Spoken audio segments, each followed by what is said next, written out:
काव्य की परिभाषा में इस प्रकार हम कह सकते हैं कि जो समस्त प्रकार की भाव हैं, भाव प्रधान साहित्य है, जिसमें भावों की प्रधानता होती है, उसे काव्य कहा जाता है। आपने पढ़ा भी है कि आचार्य विश्वनाथ ने कहा है कि वाक्यम रसात्मकम काव्यम, यानी रसयुक्त वाक्य, जहाँ रस होता है, जहाँ भाव होते हैं, वहाँ काव्य होता है। पंडित जगन्नाथ के अनुसार भी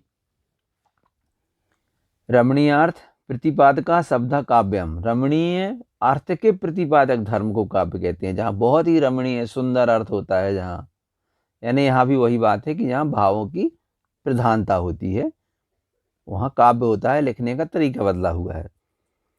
आचार्य रामचंद्र शुक्ल ने भी कहा है कि जिस प्रकार आत्मा की मुक्त अवस्था ज्ञान दशा कहलाती है, उसी प्रकार हृदय की मुक्त अवस्था रस दशा कहलाती है।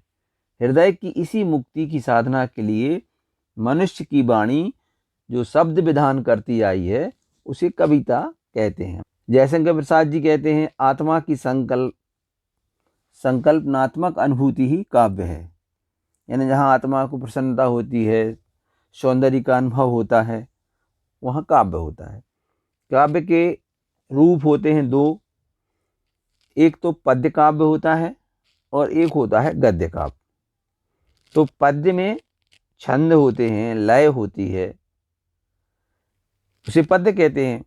और गद्य में न छंद होते हैं और न लय होती है, मगर उसे भी काव्य कहते हैं। तो दो प्रकार के काव्य हुए, एक पद्य काव्य और दूसरा गद्य काव्य। पद्य काव्य दो प्रकार के होते हैं। कुछ शब्द ऐसे हैं कि है वही, मगर उसको अलग तरीके से पूछा जा सकता है, तो इसलिए इसको जरा ध्यान देना। पद्य काव्य दो प्रकार के होते हैं, एक मुक्तक काव्य होता है और दूसरा प्रबंध काव्य। मुक्तक काव्य, जैसा कि आप पहले से परिचित हैं, मुक्तक काव्य में प्रत्येक छंद अपने आप में स्वतंत्र होता है और पूर्ण होता है। मुक्तक काव्य अपने पहले के छंद से संबंध नहीं रखता। पहले जो है हो गया है, जो दोहा है या जो कुछ भी है, उसके पहले या बाद में, बाद के क्रम में जो भी छंद आ रहा है, उससे उसका कोई संबंध नहीं रहता, वो अपने आप में पूर्ण होता है। अगर उस छंद की हम गति बदल दें, क्रम बदल दें, तो उसका भाव स्पष्ट करने में कोई दिक्कत नहीं होती। जैसे इसके अंतर्गत गीत भी आते हैं, कविताएं आती हैं, दोहा हैं, पद वगैरह आते हैं। इसमें मुख्य रूप से लोक व्यवहार के दोहे होते हैं, नैतिकता संबंधी दोहे होते हैं, इनकी प्रमुखता होती है।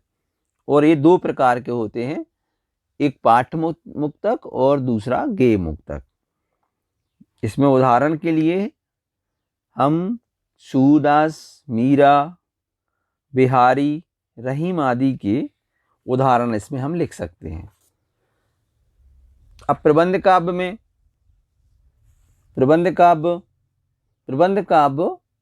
के तीन भेद होते हैं, एक तो महाकाव्य, दूसरा खंड काव्य और तीसरा आख्यानक गीतियां। प्रबंध काव्य में अनेक छंद एक सूत्र में बंधे होते हैं। इनके छंदों का क्रम बदला नहीं जा सकता, ऊपर नीचे नहीं किया जा सकता। ऊपर वाले छंद से संबंध रहता है और नीचे वाले छंद से संबंध रहता है, बीच वाले छंद का। तो प्रबंध काव्य बहुत बड़ा होता है, विस्तृत होता है। इसमें जीवन की अनेक प्रकार की जानकारी और कहें कि झांकियाँ होती हैं। किसी भी महापुरुष के जीवन के चरित्र को यहाँ पर वर्णित किया जाता है, जैसे कि चंद्रवरदाई, मलिक मोहम्मद जायसी, तुलसीदास, जयशंकर प्रसाद आदि ऐसे कवि हुए हैं जिन्होंने प्रबंध काव्य लिखे हैं। महाकाव्य और खंड काव्य में अंतर। महाकाव्य में किसी महापुरुष के जीवन को आधार बनाया जाता है और खंड काव्य में किसी महापुरुष के जीवन की किसी एक घटना को आधार बनाया जाता है। महाकाव्य में अनेक छंदों का प्रयोग होता है, जबकि खंड काव्य में एक ही छंद रहता है, एक ही छंद का प्रयोग होता है। महाकाव्य में शांत, वीर, श्रृंगार में से किसी एक रस की प्रधानता हो सकती है, जबकि खंड काव्य में मुख्य रूप से श्रृंगार रस होगा या फिर करुण रस होगा। महाकाव्य 8 या उससे अधिक सर्ग होते हैं। सिर्फ रामचरितमानस ऐसा है जिसमें 7 सर्ग हैं, बाकी सभी महाकाव्य में 8 सर्ग होते हैं। और खंड काव्य में एक ही सर्ग होता है। महाकाव्य में किसी महापुरुष, किसी नायक के जीवन चरित्र के बारे में विस्तार से बताया जाता है और उसके गुणों से संबंधित होता है। और खंड काव्य में यह जरूरी नहीं है कि उसके गुणों के बारे में बताया जाए।